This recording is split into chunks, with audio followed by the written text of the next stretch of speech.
un tirant d'eau assez large et également une vitesse d'exécution de nœuds très importante, ce qui veut dire qu'en chasse en mer, véritablement, ces patrouilleurs de haute mer constituent une véritable force de protection de la marine. Absolument, ce sont des patrouilleurs donc, qui ont des caractéristiques techniques qui leur permettent donc d'aller partout dans la zone économique exclusive, c'est-à-dire qu'ils peuvent couvrir tout l'espace maritime sous juridiction sénégalaise. Il va jusqu'à 350 km à peu près au large de nos côtes. Ouais.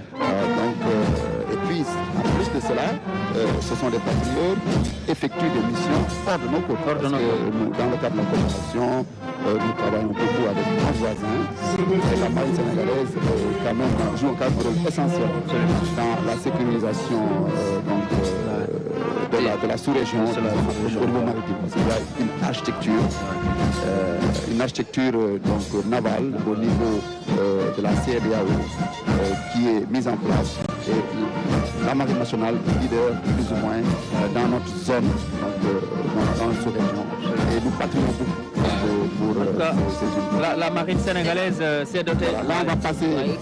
Voilà. Parce que là, on va passer au défilé motorisé qui va bientôt commencer.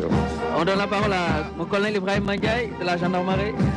Ici Bamba, nous allons donc entamer le défilé motorisé avec différentes formations qui vont montrer des échantillons. Là, nous voyons l'arrivée du colonel Nassalan, le commandant de la zone militaire numéro 1 qui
c'est voilà, le colonel Ibrahima Dia, on vous laisse commenter ces images. Merci beaucoup. On vient de voir tout à l'heure le colonel Cheikh Faye, qui est le chef du détachement de la gendarmerie nationale. Et là, nous avons le groupement motocycliste, nga xamante ni ñu ngi ko créé en 1960. Actuellement ni capitaine Alioune Badara Sow bu moo nekk ci kanam di défilé ak ñoom.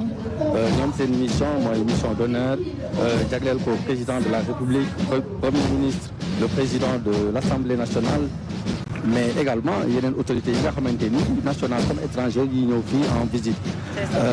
tey jii nag ñu xam li nga xamante détachement bi di défilé que ñoom au-delà de li ñuy liggéey mooy mission d'honneur yi am nañu aussi ay mission de police de la route, ay mission d'escorte de convoi yoo nga xamante ni moom la ñuy def. moto yi nga xamante ni moom la ñuy défilé nag ñu ngi nekk des motos de marque BMW R 1250 RT ak ay Yamaha 40 FJR 1300. am na solo avec la gendarmerie nationale qui passe. Voilà, li nga xamante ni ñoo ci topp c'est la Légion de gendarmerie d'intervention. Alors pour cette année, la LGI est articulée en version hybride sous les ordres du chef d'escadron Ousmane Faye, qui défile à la tête d'un escadron porté, mais également de 3 escadrons blindés. Donc il rappelait que la LGI est une unité de réserve générale à la disposition de Monsieur le Président de la République pour appuyer les autres unités. Elle est spécialement chargée du maintien et du rétablissement de l'ordre sur l'ensemble du territoire national.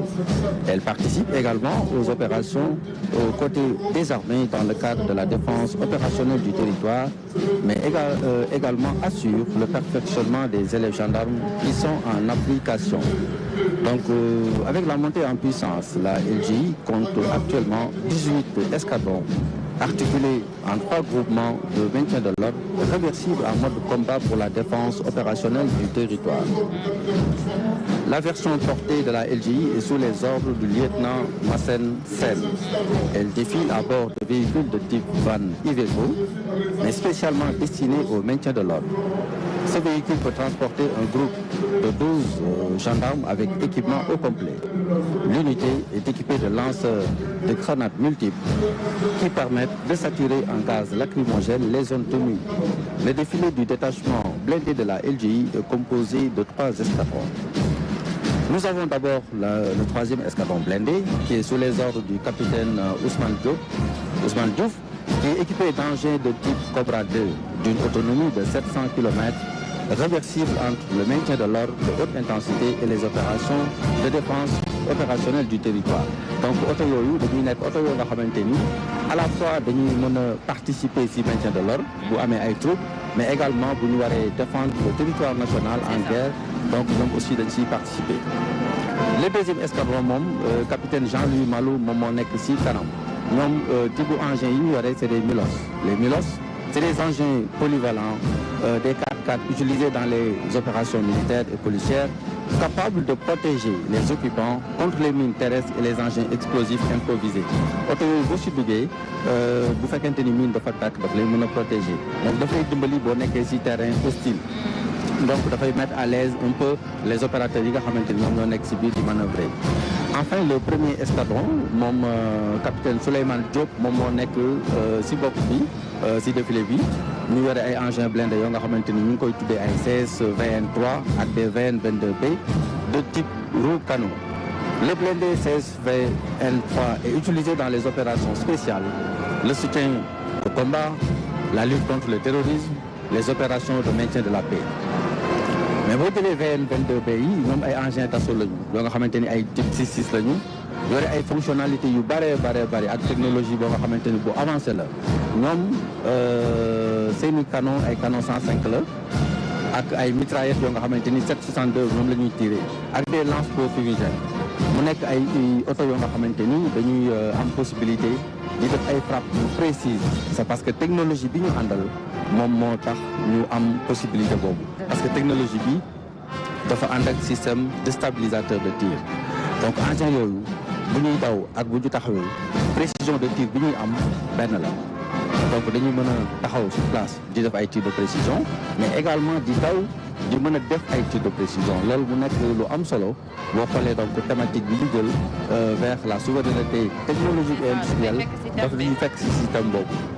mu nekk ay xarañte yoo nga xamante ni gendarmerie mooy les armées de manière générale commencé nañ ko depuis at yi ñu génn def ci ay jéego yu am solo yoo nga xamante ni tey jii dafay tax ñu mën a am benn fierté bi ci liggéey bi nga xamante ni moom la ñu dénk muy wàllum protection du sanctuaire national ak protection nit ñi nga xamante ni mooy sénégalais yi ak seen i am-am. Voilà, merci colonel Ibrahima Ndiaye, le chef de division communication de la gendarmerie nationale. Donc la gendarmerie qui passe toujours avec ses chars de combat. léegi li mooy 105 yi. ñoom moom laa doon wax léegi bu ñu daw ak bu ñu taxawee même précision de tir la ñu am. Voilà, vraiment doté d'une technologie extraordinaire. Donc des engins nouvellement acquis qui actuellement nous permettent de mieux assurer la sécurité des Sénégalais, la sécurité du sanctuaire national. Ouais, il y a une très mise aux normes de la gendarmerie nationale avec donc ces chars de combat blindés que vous voyez. Voilà, di wax ni LG yi nag actuellement nii ki nga xamante ni moom moo nekk ci kanam di ko jiite moom mooy le colonel Abdoulaye Konaté moom mooy commandant légion de gendarmerie d'intervention.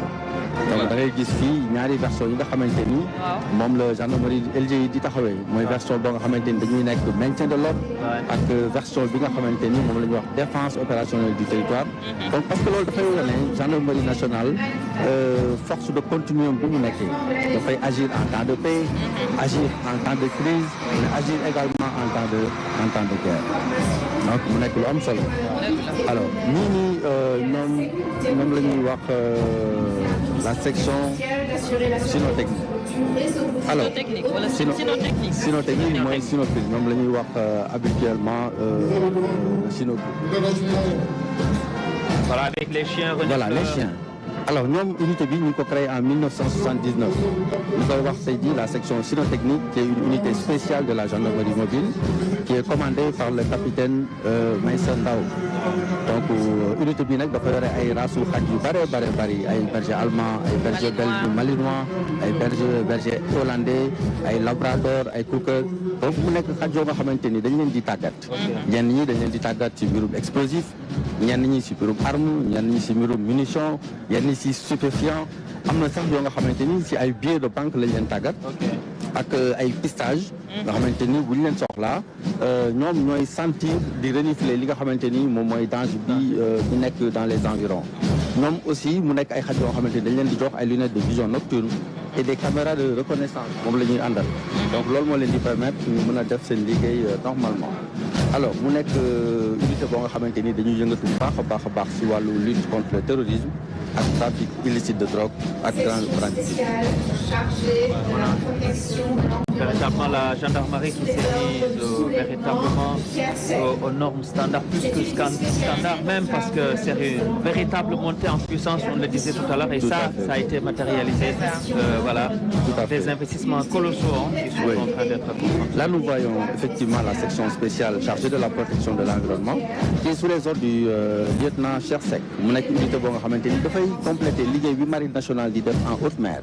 Donc boo xoolee boo ñëwee ci plage bi ak vers la berge donc mu nekk unité bu am buy def liggéey bu am solo sur la lutte sur la protection de l'environnement. Donc am pour mission de lutter contre toutes les formes d'agression de l'environnement, à la fois l'extraction illicite de sable marin, les différentes formes de pollution mu nekk pollution marine, terrestre ou bien atmosphérique, la pêche à l'explosif ou bien la déforestation mu nekk unité boo xamante ni ay jéego yu am solo lañ ciy def. Ren nag ñu nekk di défilé ak ay moyens yu particuliers d'abord am nañu ci ay quad yu bari ay jet ski yoo nga xamante ni da leen permettre ñu mën a naviguer ci berge bi vers la plage yore ay vedettes d'intervention yoo nga xamante ni yenn yi seen guddaay ñu ngi koy natt ci 7 mètres am na yeneen yoo nga xamante ni ñu ngi koy natt ci 9 mètres mu leen di permettre lépp loo nga xamante ni intervention en milieu fluvio-maritime dañ koy mën a def à l'aise mu nekk nag unité boo xamante ni qui se distingue particulièrement dans la lutte contre l'immigration irrégulière par la surveillance du littoral et l'interception des pirogues. Donc un rôle extrêmement important boo nga xamante ni daf koy defandoo ak marine nationale. C'est ça, da ngeen si collaborer bu baax a baax. Vraiment une belle collaboration boo nga xamante ni dañ ko siy gis. La surveillance des plages, hein. La surveillance des plages. Bon, et on a vu des unités véritablement très neuves, hein, des dernières acquisitions que vous savez là ce matin. Beaucoup de moyens. C'est dans le cadre toujours de la montée en puissance. Boo xoolee matériel yëpp ngay gis nii matériel yoo xamante ni en 2024 lañ ko acquis. Absolument, c'est tout récent. C'est tout récent. Permettre de renforcer ses capacités pour que liggéey boobu nga xamante ni moom la ñuy def ñu gën si xarañ. Donc au niveau des plages, au niveau vraiment des zones fluvio-maritimes, avec les moo nekk nii donc dañuy leen permettre ñu mën a xool une surveillance boo xamante ni bu ñu gisee dara mën a assurer escorte gaal yooyu nga xamante ni ñoo bëgg a génnoon ñoo bëggoon génnoon. Ça c'est illégal. Ça c'est juste parce qu'il y a le contexte sécuritaire. Le contexte l'exige aussi. Ouais. Il faut des moyens. Et là vous avez là nous avons les vedettes, des vedettes de 7 mètres, des vedettes de 9 mètres. Qui permettent aujourd'hui à cette unité d'effectuer son action en milieu fluvio-maritime. Adama donc véritablement gis nañu gendarmerie c'est une vraie montée en puissance du loo xam ne ni mel lii lu ñuy naat kenn naatable wul la voilà. artillerie lourde comme ni ñu koy waxee mu doon loo xamante ne buñ ko gisee xëy na suñu xel war na mën a dal. parce que bu ñu xoolee les menaces sécuritaires yi am dans la sous-région. Aucun pays n'est à l'abri des menaces terroristes ak yeneen forme de menaces. Donc lii day contribuer rek ci dalal xelu askan wi day contribuer également ci gën a dooleel ñi nga xamante ne ñooy les forces de défense et de sécurité chargées justement de notre protection à tous.